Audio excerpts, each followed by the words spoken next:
Welcome to the June the 5th agenda of the Bladen County Commissioners. Mr. Larry Hayes from Good News Baptist Church leads in prayer, and guest 4-H Chelsea Lassane of Supervisor 4-H leads in pledge allegiance. Please stand.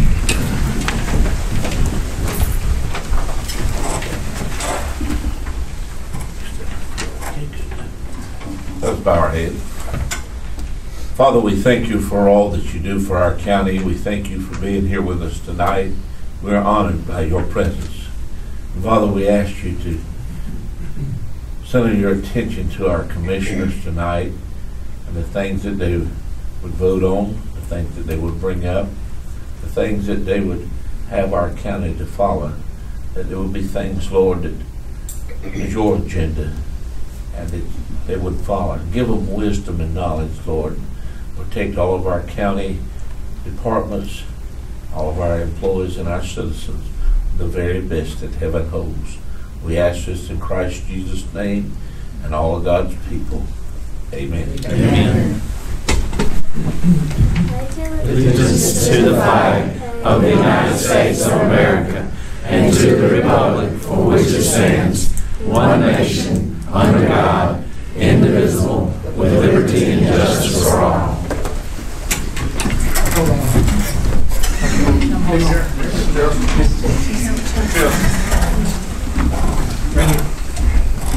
Here's this little token of appreciation for you coming and giving the pledge. Thank you.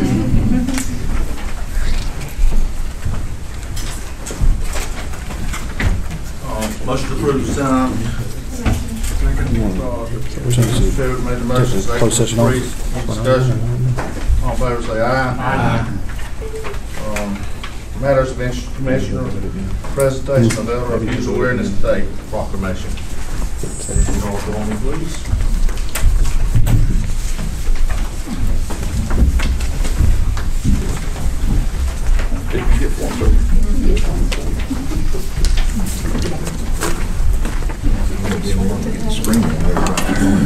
But it will.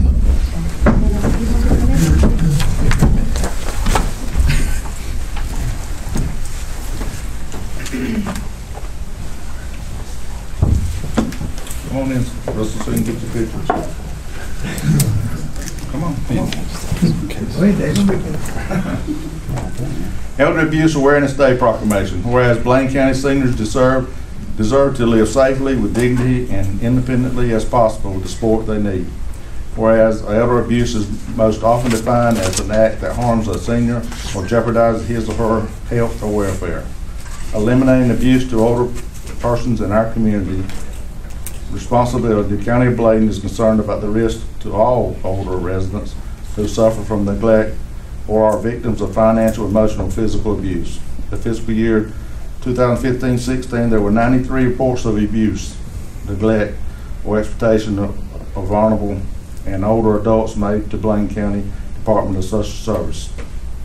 Whereas all residents should watch for signs of abuse such as physical trauma, withdrawal, depression, anxiety, fear of family members, friends, or caregivers.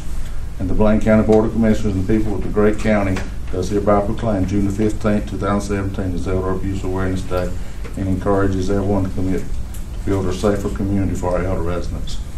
And you know, that's very alarming to have 93 people in Bladen County that are abused. I mean, that's very discouraging. I didn't realize that. To add to those figures, Mr. Peterson, before I left the agency, I was looking at our figures for this year. That was last year. This year, from July to May, we've already received 84 reports. So we're going to be above what we were last year, I'm afraid. And many of these we've had to take into our custody to protect them. So I would ask this Chairman of the Bladen County Commissioners that you keep sharing this data with us, and if there's anything we can do, if we need to involve more people, then we want to do that because we don't want our elderly abused. Thank you. I appreciate it. Yeah. You got something up? Thanks. Thank you. Thank you. Is that it? Thank you.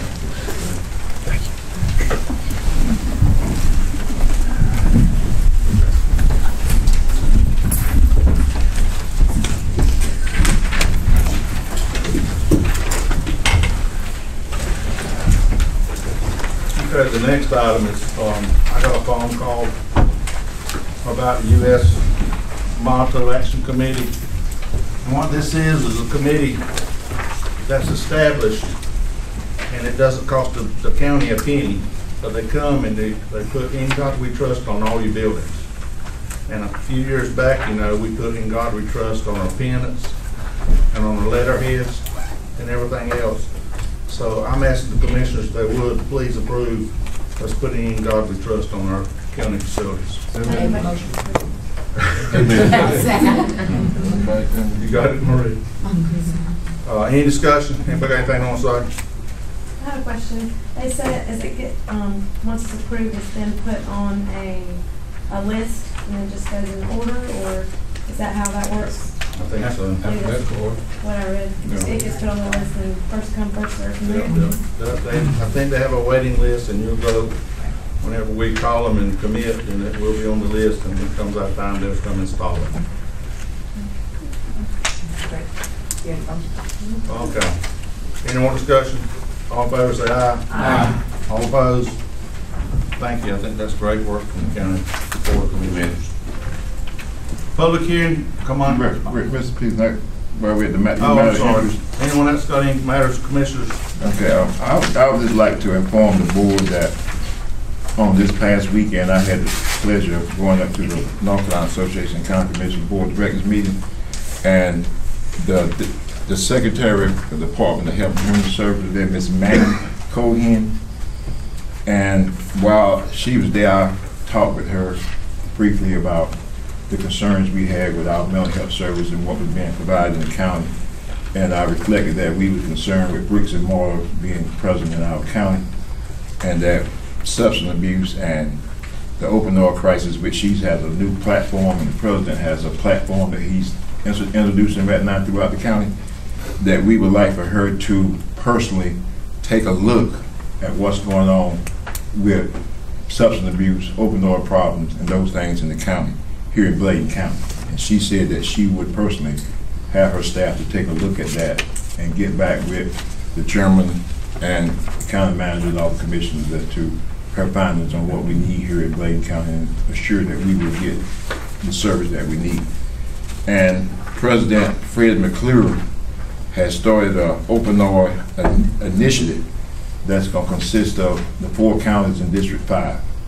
And in this initiative, they have put together a format where it's going to be involving law enforcement, pharmaceutical companies, pharmacists, law enforcement, medical staff, but it's going to consist of the 4 counties, and they're going to try and put a location together where they can compile everybody together and put a forum that would last for approximately 3.5 to 4 hours. Social service, they want all agencies to be a part of it, judges and everybody to come in and sit down and figure out how can District 5 deal with open door crisis in Bladen County, because they have appropriated all these millions of dollars of funds, and we're going to see if we can get some of them to come in through District 5. So I'll be back in touch with you in the packet. We'll be coming to. We received an email about it. Okay, should be coming to Mr. Martin so that we can start initiating that. Mr. Chairman, I would very much appreciate it if you would help me in District 5 and to try and coordinate you and Mr. Ray Britt to see if we can coordinate that and get some logistics and things together. When they send us something, we'll run it to the board. All right, thank you. Mr. Chairman, Mr. Britt's got something. I got a call late Friday afternoon that concerned me. The lady was a little irate, and of course I could appreciate the way she felt after she told me, and she was so upset. I may have not got the full gist of what she was trying to tell me, but as a concern for the seniors, that until the budget was closed, her first request to me, are we out of money in the county? And I said, ma'am, I don't think so. But her concern was that she said that the senior luncheon had been cut from 5 to 3 days until after the new budget. And the remark was, if we have a ball game at the county park tonight, would the lights be on? And I could understand her sympathy there and her concern. And could someone elaborate to me on that if they would? I wanted to call today, but I've been slammed, and But I was a little concerned about that too. I wish Kelly Robinson, who I don't see her, she just left, but she could speak to that in more detail than I can. I know near the end of the year, sometimes they have to manage their budget. Those are home and community care block grant funds, and they have to manage their budget. So that may have been a step that's been taken to do that. Well, her concern was that the $5 that they pay, she said, was no big deal. She said just the fellowship and being able to eat together and have a good time was meant a lot to her and to her friends. And you know, she was a very fluent, nice lady, and I share her concern, and I like to think that we could do something about that. Well, certainly look into it and follow up. I'll be glad to. Mr. Bullock. I'd like for us to consider the cost of electronic stretchers for the Bladen County EMS. I think it will cut down on workman's comp claims and so forth and back injuries. So look into the cost of electronic stretchers for Bladen County EMS. I know we've had those in the past, and I'll look into it and follow up with you. All right, thank you, sir. Anyone else? Okay, item 6. I declare the public hearing open to receive comments regarding the fiscal 2017-2018 proposed budget. Anyone like to speak? I think that might be us. Okay, come on up, Ms. Brown.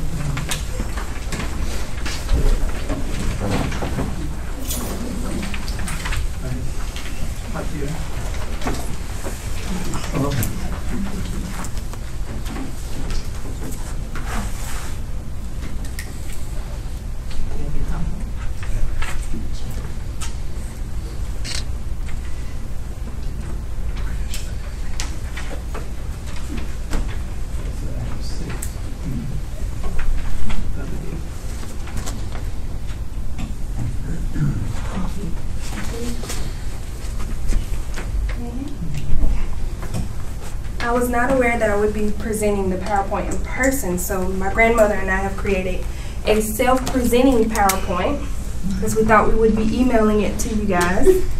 So it pretty much presents itself once I get it up. But let me first introduce us. My name is Lillian Graham. I'm a retiree of the educational system, 30 years in Bladen County, about 17 years other places.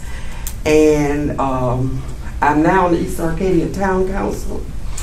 And we are in dire need, as everybody in Bladen County is, I'm sure. But we're at the bottom of the bottom so far as economics are concerned. We have absolutely no jobs in the area. We have to go out of the area to get work unless it's some kind of service job. So we're here on behalf of the citizens of East Arcadia asking you to please consider us for some of your money for our park system.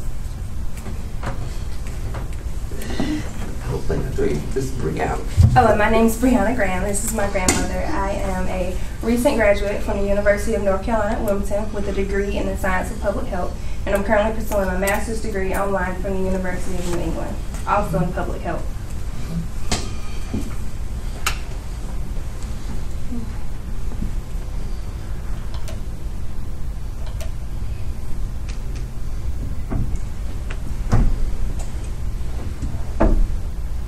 Where's the volume?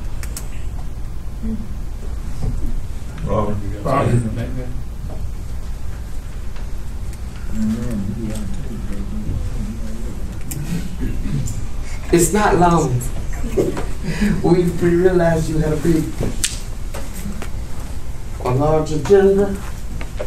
He's got speakers with him. Nice to have a technician on hand. And when we finish, we'll be glad. We can talk about East Arcadia all day. So if you have questions, feel free to ask us any questions you like.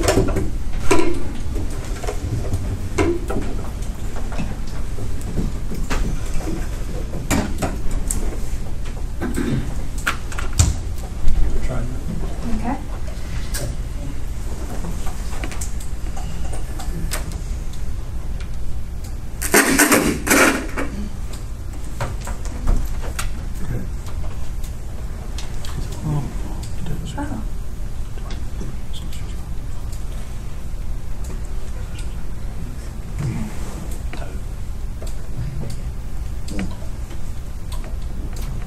Just wants people.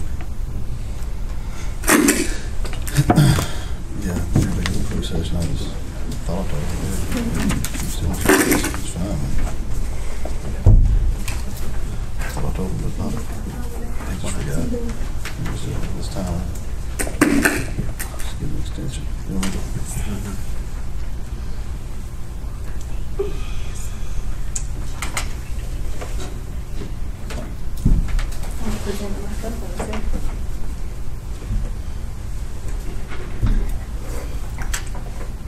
Time's up, Ms. Grant. You didn't ever stop. It's not talking. There's one thing I learned in college, is to have a backup plan. All right. Okay, we started working on, we got a planning committee for the town. And the planning committee was given the task of deciding the feasibility of the different project ideas that were presented. And we felt that the most feasible idea was that of a park, that we could start in phases and do a little bit, and not try to do the whole thing at one time. So we got a grant from a planning committee, a planning company, and they gave us the East Arcadia Park plan. The plan was an elaborate plan that we knew that we would not be able to do for a lot of years. So we have put in a basketball court, and we've put in a playground, a small playground for children, and we're asking you to help us continue with the development of our park, please. So as you can see, East Arcadia is located approximately 30 miles from Elizabethtown. This puts the nearest park 30 miles away. Transportation is and has been a problem for the citizens of the town of East Arcadia. As my grandmother spoke, she mentioned the playground and the basketball court, which you can see the basketball court is on the left and the playground is on the right. So there are a few reasons for development. Parks are vitally important to establishing and maintaining the quality of life, as well as ensuring the health of families and the youth. Community parks improve our physical and psychological health, strengthen our communities, and make our cities and neighborhoods more attractive places to live and work. Parks and recreation have three values that make them essential services to communities: health benefits, social importance, and economic value. To elaborate, health benefits, parks and recreation programs and services contribute to the health of children, adults, and seniors. Despite the importance of exercise, only 25% of American adults engage in the recommended levels of physical activity, and 29% engage in no leisure time or physical activity. According to studies by the Centers for Disease Control and Prevention, creating, improving, and promoting places to be physically active can improve individual and community health and result in a 25% increase of residents who exercise at least 3 times per week. Social importance. Parks provide gathering places for families and social groups, as well as for individuals of all ages and economic status. Parks make communities more livable. They offer recreational opportunities for at-risk youth, low-income children, and low-income families. Access to parks and recreational facilities has been strongly linked to reductions in crime and in particular to reduce juvenile delinquency. Economic value. Parks increase property values. It is proven that private property values increase the closer that land is to the park. This increase in private property value due to the proximity to the park increases property tax revenue and improves local economies. Quality parks and recreation are cited as one of the top 3 reasons that businesses relocate to a new area. We have created a budget and it's very detailed, as you can see. Every piece of equipment is broken down, and it totals $115,000. And we're asking you to give us a portion of that. And we will match or surpass any amount that you give us through grants, fundraisers, and whatever. We're not asking you to just bill it for us, but we're asking you to help us all that you will. Thank you. Thank you. Thank you. Do you have any questions? Well, that was a very good presentation. Thank you. Anyone else want to speak on the budget?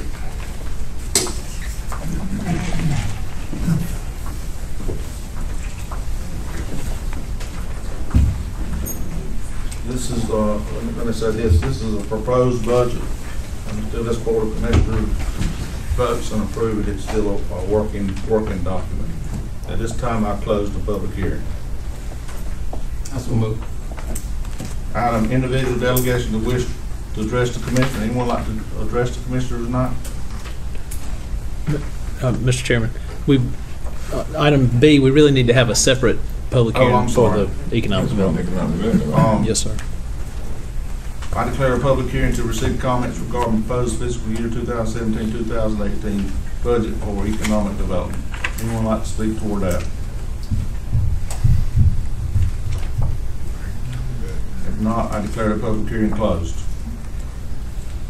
Okay, item 5 is individual delegation wish to address the commissioner. Anyone sign up?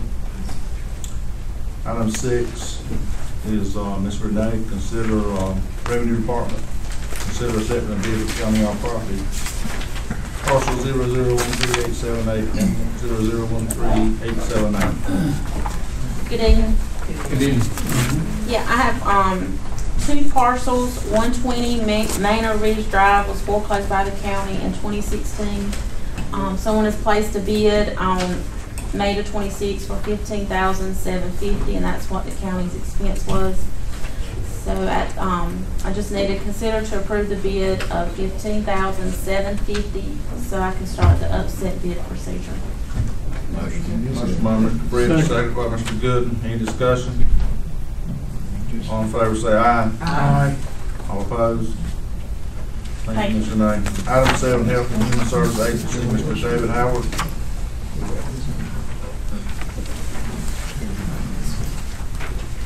Good evening, everyone. So as you can see, this is just to accept the consideration of using this letter from the commission. And in a nutshell, what this is addressing is the request that the U.S. Senate and Congress take a hard look at the monies that are intertwined with the Affordable Care Act. So, in other words, throwing that out throws out a lot of money that ends up coming to Bladen County and local counties as well as states. As you can see from the first line of the letter, a lot of the money that was designated for public health ended up over the years getting rolled into the ACA because it was taken out of the CDC budget and places like that. So eliminating the entire bill all at once would eliminate a lot of that funding. So usually it's left up to staffs on the Senate and Congress to look into this and get into the weeds on this. And we would encourage you all to send a message to local representatives and our senators to make sure they look hard at this and make sure they don't throw the baby out with bathwater, so to speak. And most I just wanted to give you an opportunity to ask any questions about this, if you had any. But of course, it's up to you whether or not you want to send that message. What's the pleasure of the board? Anyone want a motion? Got a question? Yeah, no question. All right. I'll make a motion that we. Got a question on the floor. Is there a campaign for other counties' services to send a message? Or is it just this county? No, actually, it's happening across the country. But it's a national initiative, and what they say is national. So both on the state level and the local level, it's a message to Congress and the budget as well to make sure you look at this because it is a far-reaching bill.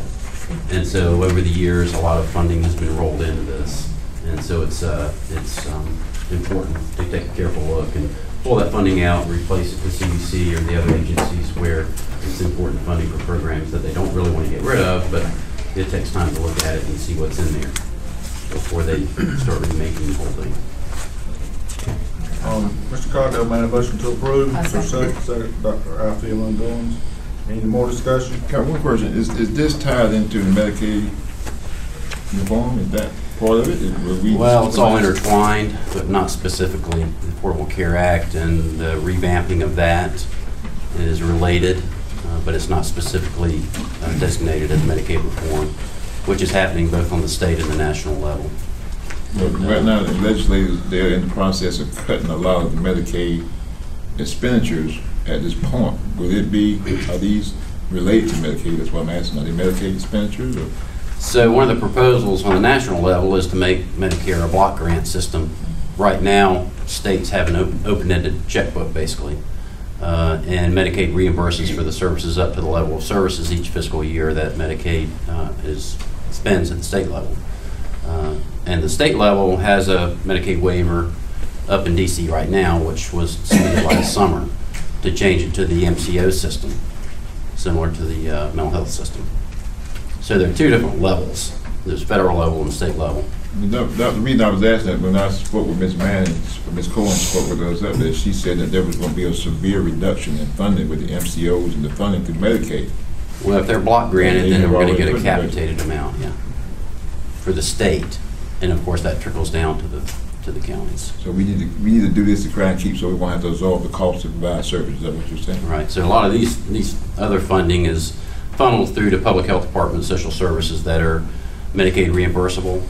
But if they block grant it won't really matter much. So we need to be careful about how much, where they set those limits. If they can either block grant it, or what they do in some services now is call it per member per month, and they give you a certain number per member per month for the state, and that's what you get to work with. Any more discussion? All in favor say aye. Aye. All opposed? 8 is advisory for next meeting. Mr. Irving, and please look over them and be ready to make your recommendations. Item 9, County Manager calendar update. Thank you, Mr. Chairman. I'd like to briefly review the calendar with you for the months of June and July.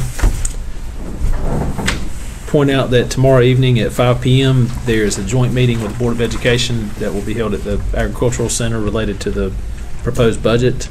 On Thursday the 8th at 7 p.m. the Bladen County Fire Association meeting will take place at the Hickory Grove Fire Department. Saturday from 11 until 4 the Spring Fling event will take place in Bladen Borough. And that evening at 6:30 the Bladen Community College 50th anniversary celebration will take place at Lou Mill, and tickets are available online for that. On Wednesday the 14th at 9 a.m. Bladen County Schools will have a meeting with East Point related to behavioral and mental health services offered to the schools. On Thursday the 15th from 10 until 1:30 the Bladen County Scam Prevention meeting will be held at Trinity United Methodist Church. That evening at 6 p.m. the Sunset Jams concert series will take place at White Lake. Soul on the Beach will perform. On Monday the 19th, the board meets at 6:30 p.m. On Tuesday the 20th at 6:30, the Elizabethtown White Lake Area Chamber of Commerce annual banquet will be held at Lou Mill. And on Thursday the 29th at 6 p.m., the White Lake Sunset Jams concert series will finish up with North Tower. Greg, do you know Yes, sir. what date that pet thing is they got, that fundraiser they got? Pet Palooza. It's in August. It's in June. I'll find out. I'm not sure. Okay. I did read something about it, but I'm not sure about the date. Moving over to July. On Monday the 3rd at 8 a.m. there's a prayer service here. Offices will be closed on Tuesday the 4th in observance of the Independence Day holiday.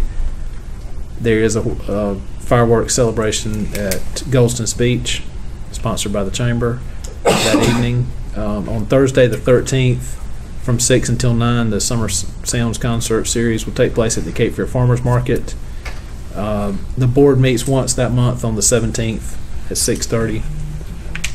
The NACO conference is the 21st through the 24th, and then the 27th there's another concert at the Farmers Market from 6 until 9.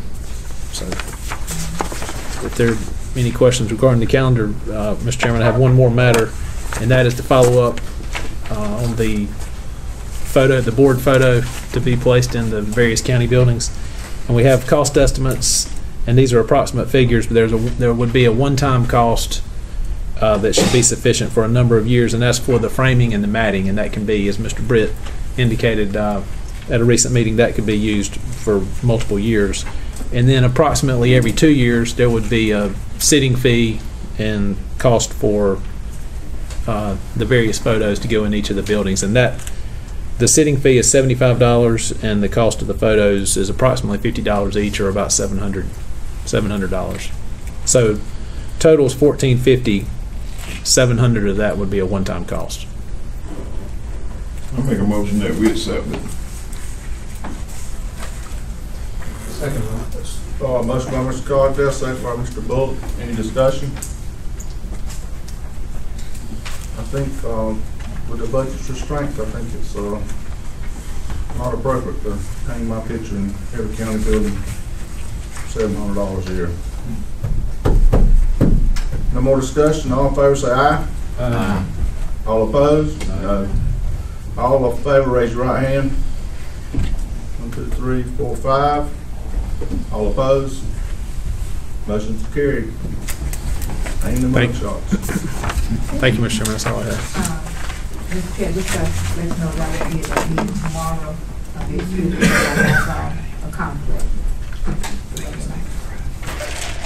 Matters of interest to commissioners. Anyone have anything? Something was Friday, so. What, Mr. Chairman? No, I just wanted to update you. I want to thank Mr. Kinlaw. The Pet Palooza is next Friday at 5:30 p.m. 17th, the 16th? 16th, that's the 15th. 16th. Friday is the 16th, right? That's it. Yes, sir. 16th. Yes, I knew. I thought it was pretty quick. 16th.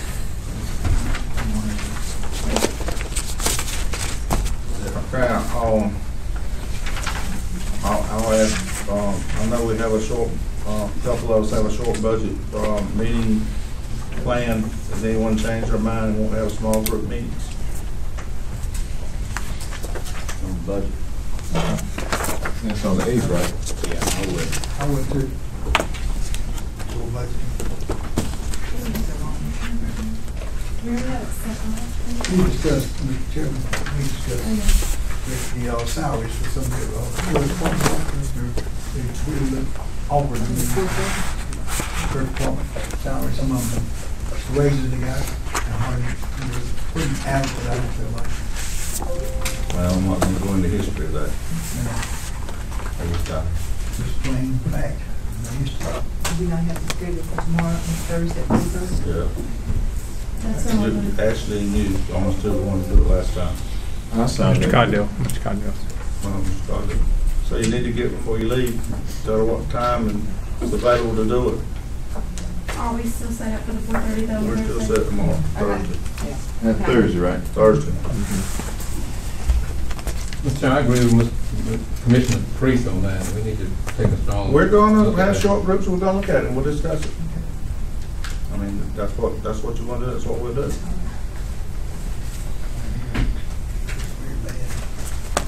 Will there be any other meetings, budget meetings, before we get to it? Let's take one meeting at a time, Mr. Cogdell. I'm talking about concerning other matters, but we're gonna have any more budget get together before we. No, this will probably be your last one before you have to approve it. Okay, so. On the 8th will be the last one. The 8th, what you saying, the 8th? Or this meeting here? When we get through the rounds again, we'll see if we need more meetings. I don't know how to answer that. That's why I was asking, we're gonna meet again before we. We'll do whatever the board wants to do. Okay. We are going to not go in closed session, so I'll entertain a motion to adjourn. So moved. Second, motion good. In discussion, all in favor say aye. Aye. All opposed?